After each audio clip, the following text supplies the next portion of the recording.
Okay, so welcome this week to Laura Ward. So Laura is the leader of Freedom for the Children UK Facebook group. So welcome, Laura. Thank you very much, Lindsay. Thank you for having me.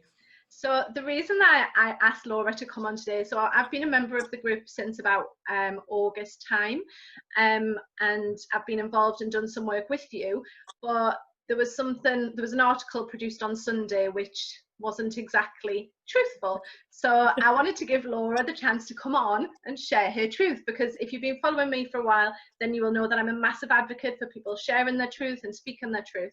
So welcome, Laura. Thank you very much, Lindsay. Thank you for having me. Yeah, so it was a pretty interesting article that was written about me on Sunday, but we could definitely talk more about probably a more realistic version of actually what happened as opposed to what was written. But yeah, it's kind of quite amusing now, really, to me, to be honest. So the Freedom for the Children group, so when was that set up and why was it set up? So can you tell us? Yeah, absolutely. So it was set up in the US probably maybe about 8 or 9 weeks ago now, with the idea to host a global rally, so peaceful walks around the world all on the same date and the same time on the 22nd of August, to raise awareness for the horrific crimes of human trafficking and child trafficking that nobody's talking about at the moment. You know, like, this is the fastest growing criminal enterprise on the planet right now, so definitely needs to be spoken about. This was originally started by members in the US, and I kind of came across it because a friend and I had been talking. She knew how passionate I was. She knew how distraught I was at knowing what was happening to these kids, but not having like an outlet or an avenue to actually do something about it. So she put me in touch with a couple of other people, and anyway, I got in the group in the UK. So it wasn't actually my group to start with. Other people had started it. I went in there straight away and just offered my help. You know, I do marketing for a living. I've run network marketing businesses, so it was very easy for me to go, right, okay, I know what skills I can offer to help get this run smoothly. And yeah, they were really happy to have me on board, because I was just doing a lot of the admin stuff that they didn't really want to, and lots of the marketing and things like that. As it kind of grew and developed, and the other people that were involved just felt it wasn't right for them anymore for whatever reasons, and they felt like they wanted to just take a step back. So I kind of ended up being further and further to the front of this movement. So I kind of inherited it from these other people. But from the feedback that I've got, it seems like the UK one is the one that really actually made a big impact and made a big difference, and the people there want to keep going. So I was quite happy I'm grateful to be in that position that I could just keep leading people and you know, encouraging people to step forward. So feel like it was a little mini gift from God, to be honest, because I actually don't think, if I had tried to do something myself and start it myself, I would have had the same passion or confidence. Confidence is the right word, because I felt like I was part of this much bigger collective and I was following someone else's lead. And then it kind of, I was like 2 or 3 rows back to begin with, and now I'm like at the front. But it's the perfect way that it happened, because yeah, I don't think I would have had the confidence to do it if it hadn't have happened that way. But now I'm absolutely loving it, and I'm loving being in the position that I am to help people and encourage people to do what they're doing, and my confidence and everyone else's confidence is growing daily, which is the main thing. Yeah, because I think what the platform has provided, like you said, is when people start to find out about what has been happening to children over the millennia, do you know what I mean, all the number of years, then yes, you're just sat with those emotions, and you're like, what do I do with this? Who do I speak to who's not going to think I'm crazy and who understands? Do you know what I mean? So my feeling is that it's the perfect platform to sort of go to and be like, oh my God, you know, I've just found this out. You know, what's everyone else's opinion? How does everyone else feel? And like you said, it does feel very much like a way of channeling those emotions as well. So part of what the group started doing was protests, wasn't it? And peaceful protests. So do you want to tell me a little bit about the protests as well? Yeah, absolutely, Lindsay. Sorry about that. Yeah, so we've got a very big emphasis on the peaceful, it being 100% peaceful. We fully understand that you don't be hate and anger and evil with those emotions. You beat it with love. Like, love is the highest frequency, and it's about sending love to the children that are still suffering. It's about sending love and healing to the survivors that need it, and it's about unifying together. So that's like one of the main foundations of who we are, and therefore our protests reflect that, which is why we do the meditations, and we're really focused on the energy work as well. But the protests really are just one aspect of what we're doing. Like, they're there not only because we do meditations at the events, which obviously then raise the frequency in the area, but the other aspect of what we're doing now especially is working more in the communities, like pushing back against these laws, like these loopholes, the education. You know, people need to be empowered about what's happening and how they can look after themselves and their loved ones, and actually providing support in the communities, either that be like emotional support, or, you know, like actual physical resources, or even just like being in someone's corner with them. You know, like, a lot of people are out there trying to push back against these things or have their voices heard, and they're just being met with, you know, like absolute silence.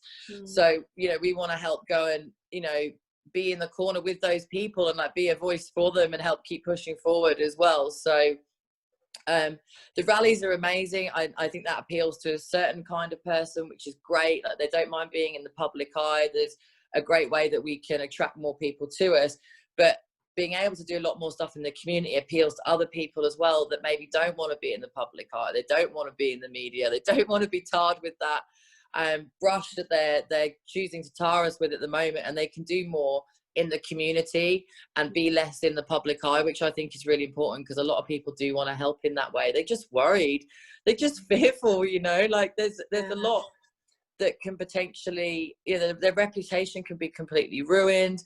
Their friends and family can just think they're absolutely crazy. And like, I'm not going to ask anyone to jeopardize that if they don't want to. There's other ways that you can help that mean that you're maybe not going to deal with that confrontation, because some people are designed for it and some people aren't. Like, that's just the way it is. Some people are okay being at the front and they'll take a few arrows, and that's fine. But it's no better than somebody that wants to do more work in the you know, behind the scenes a little bit more, because that's just as powerful. So we really want to make sure that everyone has a way they can help. Yeah, I like that. Yeah, because rather than labeling people and being like, right, you're always going to be doing this and you're always going to be doing that, it depends as well, doesn't it, on how people are feeling and where they're currently at. So I know I helped to organise the one that we did in York, and it's, having never done anything like that before, it's like there's adrenaline running through you, because you're like, oh my god, what if somebody says something? What if, do you know what I mean? What if the police come? What if this? And there's lots of what ifs, but it felt like it was the right thing to do at that time. Like, it was a way to channel that anger and rage, you know, that I was feeling towards others. And so it did definitely bring people together. But the other thing that it did, which I think was really good, was that it allowed people who had been sort of like victims, or who had been sort of who basically come through child abuse and maybe had never spoken about it before. There was several ladies who shared their stories, you know, of what had happened. They never really told anyone before. They never had that space to allow themselves, or to like for anyone to say, look, we want to hear what happened to you. And, you know, so there was a lot of emotions brought up. There was a lot of tears, a lot of, not so much sadness, but I suppose like relief, you know, that they're like, I can share my story in this space, and there's people here who are willing to understand me and hold that space for me as well. So I feel like that's part of, do you feel that as well with the Freedom for the Children movement, that it's not only about the children, you know, now, but people who had stories of abuse when they were younger? Oh yeah, absolutely. And like that's one of the main purposes of the group, is to create a space where people can be vulnerable and share what's happened to them and be supported. And you know, because that's very cathartic in itself. You know, like you say, like a lot of these people haven't had a platform to share, or they have, and then it's, you know, they've been rejected. So that can, you know, compound the feelings even more. So we want to make sure that there's a space for those as well. But also, yeah, on the public walks, you know, like just having people around them that are, like, you know, clearly care and are clearly moved to take action is enough for people to go, right, well, okay, I feel safe enough to share what's happened to me. And even if it's in front of a few people, that could be the first time they've literally been saying it, you know, and that's just so healing for that person to actually let those words pass their lips and let it out of them, and that can just start a beautiful healing process. So yeah, absolutely, that's so important for us. This is we definitely, like, one of the main things we want is to facilitate and make resources available for healing, not only like in like sort of like therapy healing sort of ways, but actually coming to the events. Like, I get amazing feedback from people, not only the people actually attending, but the people leading as well, like how much it's improved their life and changed how they're feeling. And also for survivors to share what's happening to them, or even just be in that environment where people are peaceful and loving and want to show support. So yeah, 100%. So one of the first protests that you held down in London, there was a post that went viral on Twitter, wasn't there? Was this to do with people shouting or protesting outside Buckingham Palace? So can you tell us what happened there? Yeah, absolutely. So that was our very first protest, so it's always a learning curve for us as well. So it wasn't as perfectly organised as we wanted to be, but we ended up going past Buckingham Palace, which wasn't kind of part of the plan, but I'm glad that it did happen because yeah, like, it did get us some good publicity and people into the group. But what we noticed a lot is outside Buckingham Palace that it actually got quite angry because of the center of what's gone on there, you know, the energies and everything that's gone on there. It's very dark. There's been a lot of suffering. There is a lot of dark energy that's running through that physical manifestation of that place and what it stands for as well. But I think that was a huge learning curve for us because we kind of got caught up in the emotion that area was giving off and the energy that area was giving off. And, you know, that's not what we want to be about. Like, we want to be going to these places that we know dark things have happened and injecting love into them, you know, like kind of filling that that vortex of darkness with love. So when we went back to Buckingham Palace recently, like on Saturday, we were a lot more controlled. We did a meditation first and we were kind of nice and calm. There was a lot more intention behind everything that we did. And we did a silent protest outside Buckingham Palace, which I think was a lot more powerful, even though the numbers were less than the first one. The feedback we got was amazing. Like, it was just such a great energy there. And it was just such a much more powerful statement than shouting. I mean, I agree with you because when people, and I was having this conversation with Lizzie last night, it's like when people are shouting in a protest, then everyone looks and they think, right, you're angry, you know, they come up with these perceptions. Whereas if you're silent or if you're singing, you know, they're like, oh, it's people silent or they're singing, and they're paying attention then, don't they? Then absolutely. Yeah, and I think, you know, and anger doesn't make people feel safe. Anger feels out of control. Anger feels very emotional. Anger's one step away from like mob behavior, you know, if it kind of keeps going that way. Like, anger's, you know, on the same road towards rioting, you know, that's where it all starts. And it makes people feel very unsafe. Like, you don't see people shouting and think, oh, that's something I maybe want to be a part of.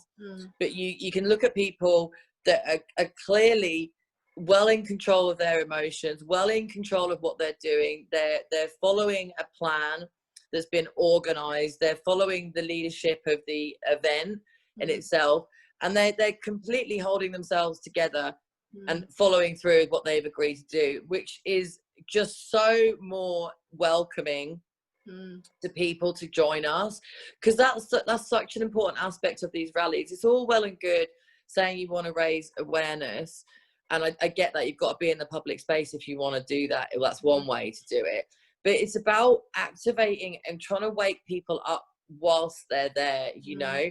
And I think it's a really powerful combination. We couldn't do it on Saturday, unfortunately, but what I wanted to actually happen was that we were going to do the speeches, like very powerful, emotive speeches that were speaking to the people around us to actually join us, you know, and not talking about stats, not talking about facts and figures. We're talking about love and heart and connection, like just literally trying to invoke like their higher guidance, their soul, their spirit to come through them and make them step forward. And that's what we want to do, because then there's like an opportunity for them just to join. They don't have to do anything. It's very passive. They're not expected to be like shouting at something. They just got to join hands with us, you know, and stand there, and that's all they got to do. But the police were there, unfortunately, so it was quite a bit of a pressured situation. But yeah, like we've got to be using these opportunities as a way to try and encourage people to join us as much as possible, and conscious people that are on the edge of waking up, or people that are awake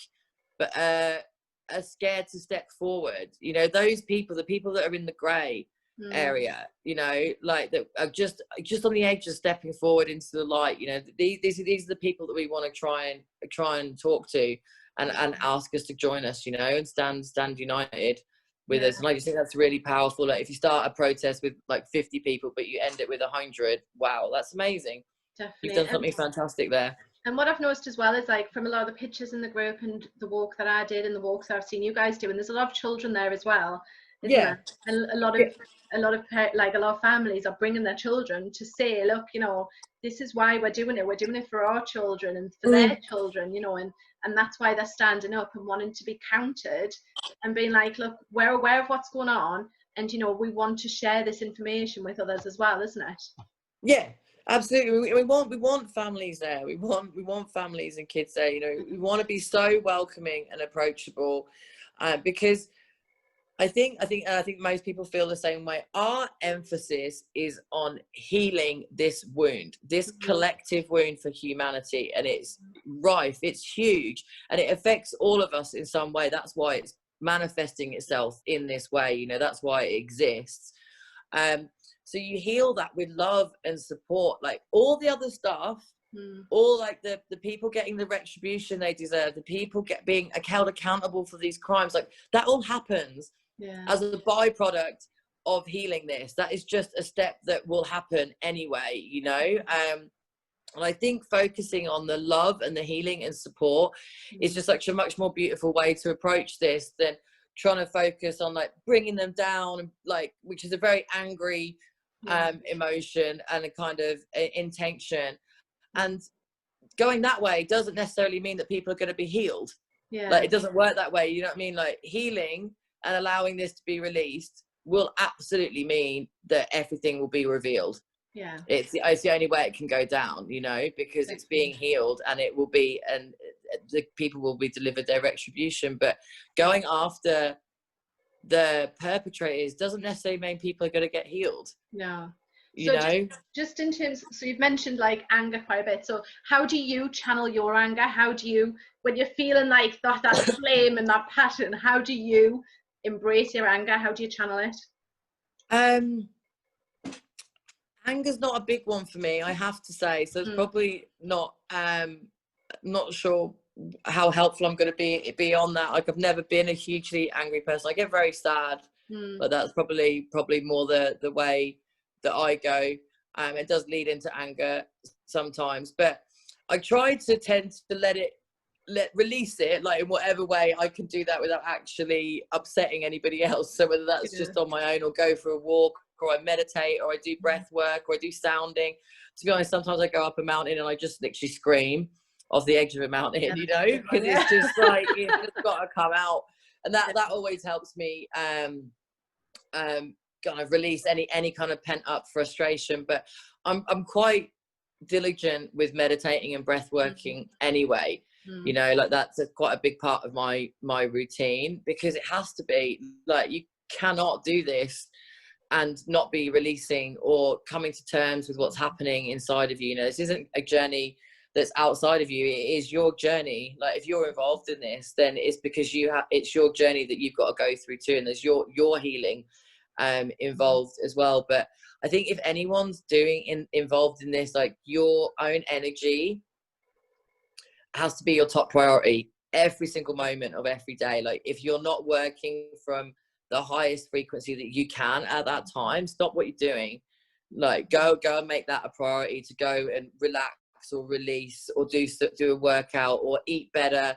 Like, all these things are just so important right now, like how you are loving and looking after yourself, because that's going to do far more for everybody than being angry and walking around the streets. Definitely. And the thing is like, sometimes, like, so, you know, when you're doing this work on yourself, like you said, even when you're meditating and doing the breath work, that is having an impact, isn't it, on others around you. And even though you can't see it, it's sort of spreading to your neighbors, you know, it's spreading through the houses, and it's lifting the vibration, isn't it, of everyone. So yeah. yeah. And if you're doing work that's involved with this, or you're reaching out, you're trying to support people, like, that good intention is going through into everything that you're doing, and then rippling further out than that, you know. Like, it really isn't just a set of arbitrary steps that you're taking. Like, you are filling those steps with your intention. So if you're angry and you're writing a post, like, guess what you're going to get back? Like, you know, if you've just seen something and it pisses you off a little bit, sorry, if it annoys you a little bit, or a lot, and you feel like you want to go and, you know, write an angry post about it, like, you're gonna get anger back pretty much, you know, especially if you've got a lot of followers that are maybe not on the same wavelength as you. Like, it's just science, isn't it, really, at the end of the day? It's just very, very modern science that a lot of people aren't willing to catch up on yet, but it is science, and there is a lot of evidence out there for it. So I know. Well, this interview came about because I was angry for you, because so Laura was in the Sunday Times, and this article, like, I only got to read a bit of it because I didn't want to subscribe and give them any money, but this was the headline, so I'll read it out, right? So you've all had the chance, if you're watching this, you've met Laura, you know, she's lovely, lovely vibration, right? But the headline said, "Truth Seekers March into Halt Child Trafficking has roots in a pro-Trump movement linked to violence." Is that true, Laura? absolutely not. Absolutely not. They also said that, I think they said you were a QAnon supporter, conspiracy theorist. So they basically took all these different labels and just labelled you, and didn't even really mention the work behind the Freedom for the Children, did they? No, exactly right. That's exactly what she did. I mean, you know, it's like a joke on me right now. It really is, and I'm laughing at it. I swear, like, it's not like it's actually, I feel like it's a lesson from my guides. I can hear them just going, "What were you thinking? Like, literally, what were you expecting?" It's the Sunday Times, like, you know, like, it's all well and good to have a positive filter, but, like, there's positivity and then there's just naivety sometimes, you know. And, like, it's the Sunday Times.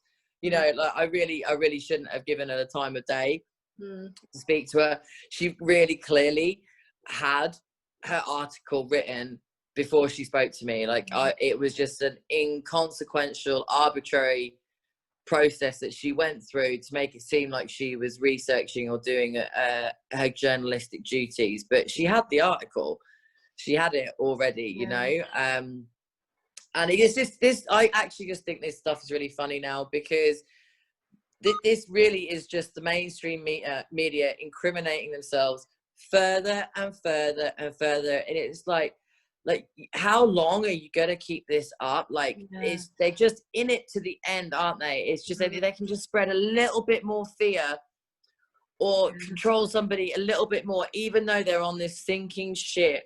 And it is going down rapidly, but they seem quite happy to go down with it at this point, really, because yet again, they don't talk about the numbers.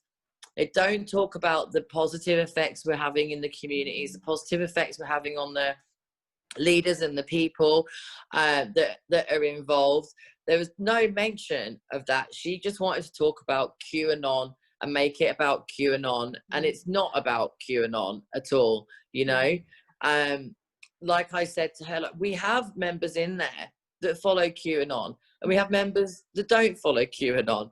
Like, we've got straight members, we've got gay members, we've got white members, we've got black members, we've got religious members, got non-religious. It's irrelevant to me. Like, you know, like, you're there because you care about this topic and you want to make a difference. So all that stuff is superficial. It's so irrelevant to me. Everyone in there's got peaceful intent. Definitely. No, they wouldn't be there if they haven't got peaceful intent, because there's nothing for them. No. If they want anger and they want that kind of protest, they're not going to get it from that group. They're not going to be able to post things that are like inciting anger, or, you know, like, that are just things that are very, very dark that are going on. They're just not going to get it in that group. So they're not going to hang around for long. They're really not. I know that, and that's the purpose. So I know the people who are in there are really peaceful. And in terms of the QAnon phenomena, whatever you want to, what movement, whatever you want to call it, like, I've done my due diligence on that, because I'm not somebody that will let someone else tell me what my opinions are, and that's all the mainstream media is. This is your opinion. We're not going to tell you why it's your opinion, or we're not going to back it up with evidence, but this is your opinion. This is what you got to think. So, and I'm, just because of the way I am, if there's something's labeled a conspiracy theory, I'm in there straight away, because I'm like, there's usually quite a lot of truth and really good evidence, a lot of experts, a lot of well-researched people, you know, in any kind of conspiracy theory area. And the evidence speaks for itself for a lot of the time. But the fact is, I go in there and find it out for myself. I don't just do this lazy thinking, which is, they're crazy. Like, because that is lazy thinking. It's really lazy thinking to think that another human being is just crazy for their beliefs. Like, I know that's not true. Like, I just because I don't agree with someone doesn't mean they're crazy. Like, I can do the background work myself. So I go and do that. So, you know, I think there's a lot of positive stuff coming from that movement. They're encouraging people to research for themselves. They from what I've seen, they encourage unity. It's all positive. Like, you know, we've got actual terrorist groups posing as, you know, protest groups right now that are actually physically, like, causing riots. Like, they're killing people and hurting people. And the mainstream media wants to try and turn this group that's predominantly online, that's sharing information and sharing valuable pieces of information that the mainstream media is trying to hold like, keep away from you, as some sort of like violent group. Since when is it violent to share the truth? And you know, and I think, like, quite frankly, someone's got to push back against the mainstream media. They cannot keep doing what they're doing. And I'm not going to disassociate with the members in my group that are involved, or with the movement, because the mainstream media have decided to label it what it is. If I do that, that's them winning, and it does not sit right with me at all, because I know the truth. You know, like, I'm not involved. I'm not researching it. I'm not doing the codes. Like, you know, I just don't have the time for that, or the intelligence for it. But I have good contacts, and I get information from them, and it's credible. So that's as far as I'm involved with it. But I'm certainly not going to distance myself from a movement that I feel is very, very peaceful and very, very positive in creating change, and wants the same thing that I want, because the mainstream media have decided to label it what it is. Like, I'm not letting them win that way. No, it's a bit like what it feels like. It's a modern day way, if you like, of labeling sort of like spiritual people or movements, or anyone who, like you said, is sharing the truth. It's like labeling them as witches, but instead it's like, we are conspiracy theorists and we are all linked to QAnon. So, like, after the protest were held in York, you remember, and I said, oh, I've spoken to this journalist, and I was dead excited.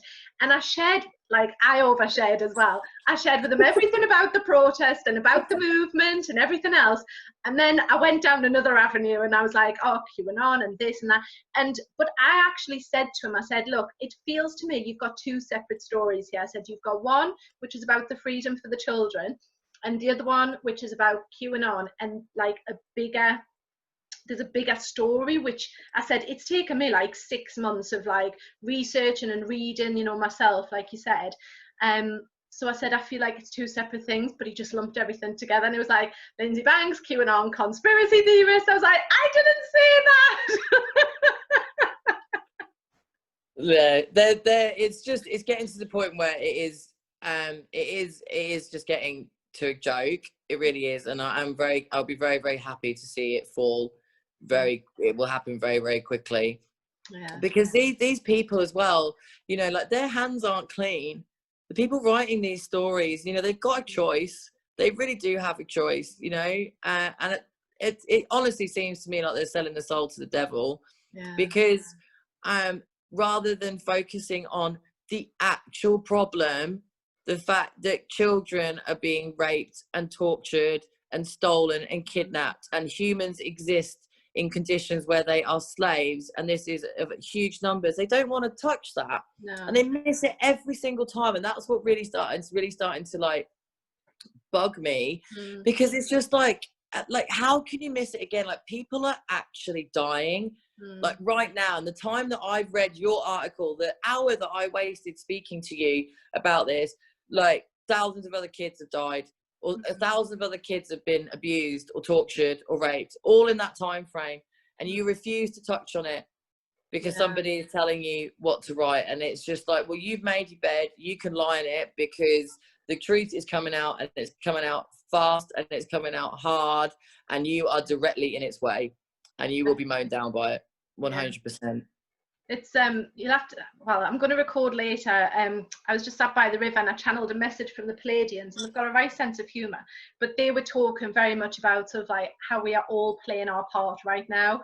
And I think that's really important, isn't it, to remember? And it's because, so even like the journalists who are writing all these lies, do you know what I mean, and making stuff up, they're playing their part for a reason that's bigger than maybe like we can see right now, do you know what I mean? Yeah.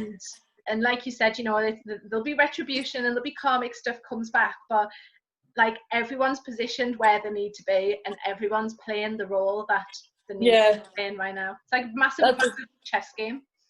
Yeah, no, that's interesting. That's actually just put a completely different perspective on it for me, because, you know, I can quite easily just assume this woman has just no integrity, that she's just going out of her way to spread lies. But then, like, another interesting and also plausible thing is that she knows, and her way of helping reveal it quicker is to keep on this gravy train, keep going with this ridiculous narrative to you know, expose it even more. I mean, like, that's potentially another way of looking at it. I don't know if she's a double agent, but who knows? She might have had her little wake up call, you know, but she's stuck where she is. And she's like, right, okay, I'll just keep spinning these just wilder and wilder stories, so it just gets more and more ridiculous, so it actually like wakes people up, because that's how you wake people up. You've just got to literally shake them out of their coma. You know, so I'll think of it that way. She's a double agent, and she's playing her part right now, and she's a lovely lady, and she's putting up with all this abuse, and even though she doesn't want to be there. That's the more positive way of dealing with it. So what's next for the Freedom for the Children movement then, Laura? What do you see? Yeah, good question. So I was going to be starting a charity. My intuition is just telling me to wait a little bit on that, because the people that want to get involved as my trustees, I do not want them anywhere near the media and the Q stuff. Like, it's just not fair. They're like literally they have zero clue about this, and I don't want to get them involved. So I'm going to just hold fire for a couple of months until things clear down, like calm down a little bit again. That doesn't really change anything that we're doing, because we can still raise funds, we can still do all this letter writing, we can still research what needs to be done and start pushing back and providing support. But the future, I mean, the short-term future is to be doing more community-based activities, you know, start writing these letters, like write really well-worded templates so people can go and write letters themselves, you know. So we can just multiply that through lots and lots of different people, get petitions signed, go and actually offer support to you know, kids and stuff in the local area, raise funds to provide them with whatever they need, and just generally that kind of proactive problem solving on the ground. And then long term, it is to look at getting safe houses, is look at you know, healing and therapy retreats, all holistic, all alternative therapies that work with the mind, body and spirit, and you know, to release the trauma, looking at education and empowerment so people can be more aware about what's happening. Children can be empowered to actually like look after themselves more as well, because there's always a point where you know, kids can always do more. We underestimate that kids power sometimes, you know, because they're small, but kids are actually, if they're taught correctly or taught the right thing, can, you know, have so much power. They really do. So you know, changing laws as well. Like, there's too many loopholes. There's way too many loopholes in our law system for these predators just to fall through the gaps, and they do it time and time and time and time again. It, you know, revealing like the extent of the problem, you know, like absolutely changing the institutes that are supporting and allowing these problems to exist. You know, like care homes and things like that. I mean, we know they're bad. Like, we know they're bad. And I'm not saying that the people necessarily involved are guilty, because they're working with very limited resources. They're, you know, they're not funded properly. They're not looked after or supported properly. But changing all of that, you know, making sure that there's proper, you know, care homes are care homes. They're homes where people, like children, are cared for, you know, and, you know, it just, all of that. So there's a lot. Loads. Yeah, there's a fair bit, fair bit. But you know, there's lots of different ways to change this problem and solve this problem, and it's a complex problem, so it requires lots of solutions in different ways, you know, to address it. And you know, so that's kind of the future for us as well. Okay, so if people want to join the movement, where's the best place for them to find you at the minute? So we're on Facebook. So we've got a group set up in there called Freedom for the Children UK. So that's kind of like a resource centre. So you can go in there and there'll be information about events and locations, etc., etc. We're going to be developing more about producing these like template letters, so you can go and write to local MPs and things like that, have your voice heard, petitions. So if you want to, you know, share and get the numbers up on a petition, all these extra things that people can be doing. So that's what the group is for. In there. So it's, like I say, it's a very peaceful group as well. So that's the best place to get started, especially if you know what's going on and you're feeling quite a lot of depression. I can absolutely promise you that's coming from feeling like you can't do anything about the problem. You know, that is literally the definition of depression, you know, like feeling like something outside of you is overwhelming control over you, you know, and that can be what it is if you go down that rabbit hole. And if you don't know how to help at the end, it can be very, very low. I know it has been for a lot of people. It was for me for a very long time. So if that's you, this is definitely the place where you can feel like you're making a difference, and you are making a difference. So cool. Okay, so I will put the link to the Facebook group underneath, and you've also got, like, is it like a Just Giving or a GoFundMe link as well, which I can include as well? Yeah, so we've got a GoFundMe as well, so that just helps the leaders in the individual areas, you know, get resources like banners, leaflets, things like that. As we're going into this next phase, it's going to be more towards actually helping provide resources on the ground, or you know, outsourcing things that we might need, like from experienced professionals, to help us get more momentum and gain, you know, like things like lawyers and solicitors, you know, humanitarian lawyers and solicitors. If we can contribute to them helping us, then we can get some laws changed, you know, because there's a lot of laws that need changed, like big time. Yeah, there is. Fabulous. Well, thank you very much for your time and your energy, Laura. I really appreciate it. You're welcome. Thanks, Lindsay. Thanks for having me.